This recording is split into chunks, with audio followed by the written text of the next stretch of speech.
महानगर पालिका संचालित पांडेसरा बेस्तान आवास में सो रहे परिवार पर छत की सीलिंग का मलबा गिरने से माता पिता और मासूम बच्ची घायल हो गए। 1 साल की मासूम बच्ची घायल बच्ची को उपचार के लिए न्यू सिविल अस्पताल ले जाने पर इलाज के दौरान चिकित्सकों ने उसे मृत घोषित कर दिया। परिवार का आरोप है कि 7-8 साल पुराने आवास में बार बार छत के मलबे गिरने की घटनाएं बाद में गैर जिम्मेदारी अधिकारियों के पापों का शिकार मासूम हुई है।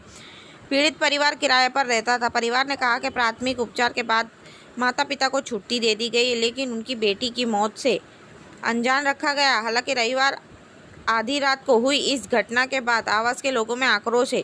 दूसरी तरफ शव को लेने से इनकार करने वाले मृतक बच्ची के परिजनों को महापौर ने आश्वासन दिया है, इसलिए परिजनों ने बच्ची के शव को स्वीकार किया और अंतिम संस्कार के लिए ले गए।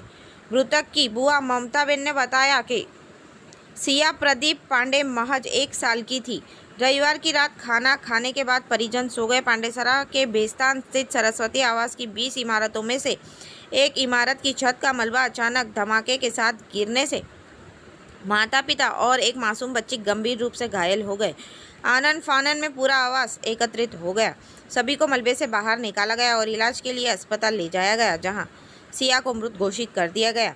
हादसे के चलते पूरा आवास एकत्रित हो गया। सभी को मलबे से बाहर निकाला गया और इलाज के लिए अस्पताल ले जाया गया, जहां सिया को चिकित्सकों ने मृत घोषित कर दिया। उन्होंने आगे कहा कि मां आशा और पिता प्रदीप को सिविल अस्पताल में प्राथमिक उपचार के बाद छुट्टी दे दी गई। इतना ही नहीं, इस घटना में एक बड़ी बेटी हर्षित नीचे नाना के घर में सोने के लिए गई थी और बाल बच गई। सिया के पिता टेम्पो ड्राइवर और मां हाउसवाइफ बताई गई है। मूल मध्य प्रदेश के रहने वाले खाड़े को मासूम की बेटी की मौत से बेखबर रखा गया ताकि परिवार को झटका न लगे। बुआ ने मासूम के पोस्टमार्टम की जिम्मेदारी ली थी। उन्होंने आगे कहा कि ये 4थी या 5वीं घटना है। पालिका को बार बार सूचित किया गया है, छत के मलबे गिर रहे हैं लेकिन कोई मरम्मत नहीं की जाती। परिजनों का आरोप है कि मासूम पालिका की गैर जिम्मेदारी का शिकार हुई है, जिसके विरोध में आवास के सभी महिलाएं पोस्टमार्टम कक्ष के बाहर जमा हो गई। इसी बीच मृतक के छोटे भाई ने कहा कि शिकायत दर्ज होने तक मासूम के अंतिम संस्कार के लिए शव का स्वीकार नहीं करेंगे। जिद पर अड़े हैं। घटना की सूचना मिलने पर महापौर हिमाली बोधावाला सिविल अस्पताल में प्रदर्शन कर रहे लोगों के पास आ पहुंचे।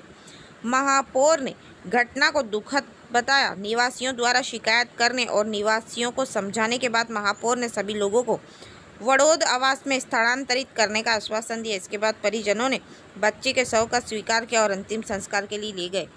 रिपोर्ट बाय परवीन पठान, समाचार इंडिया न्यूज, सूरत। नेता लोग भी जाता, तुम लोग को बोला, तुम लोग खाली क्यों नहीं करते? तो हमको जगह बताओ ना। कई जगह भी तो गरीब मनुष्य को खाने की जगह तो चाहिए ना। पहले हमारा चलिया नगर में पत्रे का रूम था, हम बहुत सुखी था। आज वहाँ से तोड़ के वो लोग ने बिल्डिंग बनाई और हमको मसान घाट पे डाल दिया। आज मेरा रूम में गिरा, आज एक बच्ची मर गई, 2 मियाँ बीबी दवा खाने में, कौन भरेगा पैसा? सरकार देगी कि छोकरी ने माँ बाप ने इसका हिसाब करो तुम लोग। जान तो नहीं ली थी।